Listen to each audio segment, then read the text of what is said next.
সংঘর্ষ বিরতি লঙ্ঘনের অভিযোগের মধ্যেই আবার লেবাননে হামলা চালালো ইসরায়েল। শুক্রবার গভীর রাতে লেবাননের বেকা উপত্যকায় বিমান হানায় অন্তত 12 জন নিহত এবং 50 জনের বেশি আহত হয়েছেন বলে জানিয়েছে সংবাদ সংস্থা রয়টার্স। লেবানন সরকার ও সেনা সূত্রের দাবি, বালবেক এলাকায় ইরান সমর্থিত শিয়া সংগঠন হিজবুল্লাহর একটি কমান্ড সেন্টার ছিল হামলার মূল লক্ষ্য। সেই হামলায় সংগঠনের এক প্রথম সারির নেতা নিহত হয়েছেন বলেও জানা গেছে। হামলার কথা স্বীকার করে তেল আবিব জানিয়েছে তারা সন্ত্রাসবাদী ঘাঁটি ধ্বংস করতেই এই পদক্ষেপ করেছে। প্রসঙ্গত, 2023 সালের 7 অক্টোবর হামাসের হামলার পর গাজায় অভিযান শুরু করে ইসরায়েলি সেনা। তার জেরেই দক্ষিণ লেবাননে উত্তেজনা চরমে ওঠে।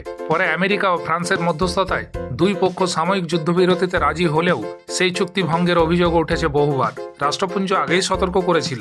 সংঘর্ষ বিরতির পরেও সীমান্তে হামলা ও পাল্টা হামলা থামেনি। লেবাননের অভিযোগ, তাদের ভূখণ্ডের একাধিক কৌশলগত অবস্থান এখনও দখলে রেখেছে ইসরায়েলি বাহিনী। এরই মধ্যে ইরানের পরমাণু কর্মসূচি ঘিরে পশ্চিম এশিয়ায় নতুন করে একটি সামরিক তৎপরতা বেড়েছে।